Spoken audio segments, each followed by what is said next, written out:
தளபதி விஜய் இளைய தளபதி விஜய் மீது பார்த்திங்கன்னா ரூபாய் 1.50 கோடி ரூபாய் அபராதம் விதித்திருக்கிறது.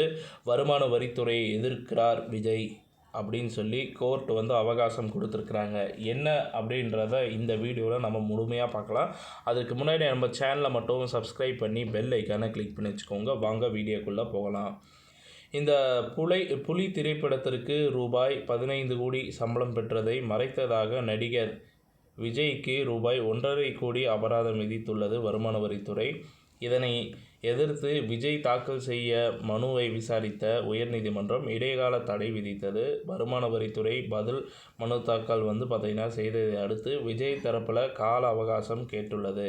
கடந்த 2016-17 ஆண்டு நிதியாண்டிற்கான வருமான வரி கணக்கை நடிகர் விஜய் தாக்கல் செய்தபோது அந்த ஆண்டிற்கான வருமானமாக 35,42,91,890 ரூபாய் பெற்றதாக குறிப்பிட்டிருந்தார்.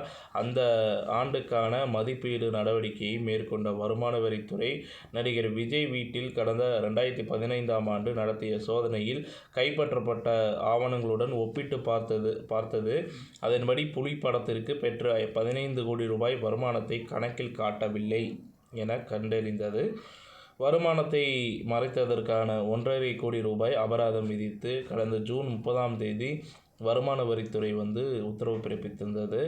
இந்த உத்தரவை எதிர்த்து நடிகர் விஜய் தரப்பில் சென்னை உயர்நீதிமன்றத்தில் வழக்கு தொடரப்பட்டுள்ளது. அந்த மனுவில் அபராதம் விதிப்பதாக இருந்திருந்தால் 2019 ஆண்டிலேயே உத்தரவு பிறப்பித்திருக்க வேண்டும். எனவே காலதாமதமாக பிறப்பிக்கப்பட்ட உத்தரவை ரத்து செய்ய வேண்டும் என மனுவில் கோரியிருந்தார்.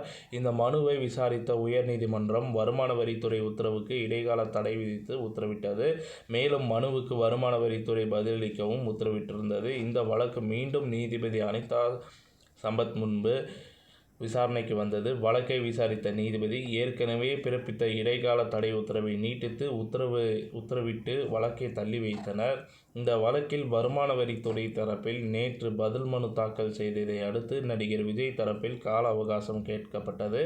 இதனை அடுத்து வழக்கு விசாரணையானது வரும் 30 தள்ளி வைக்கப்பட்டுள்ளது. இத்துடன் இந்த செய்தி தகவல் முடிவடைகிறது. இந்த செய்தி தகவல் பிடிச்சிருந்தால் லைக் பண்ணுங்கள், ஷேர் பண்ணுங்கள். மறக்காமல் நம்ம சேனலை சப்ஸ்கிரைப் பண்ணி பெல் ஐக்கானை கிளிக் பண்ணி வச்சுக்கோங்க. நன்றி, வணக்கம்.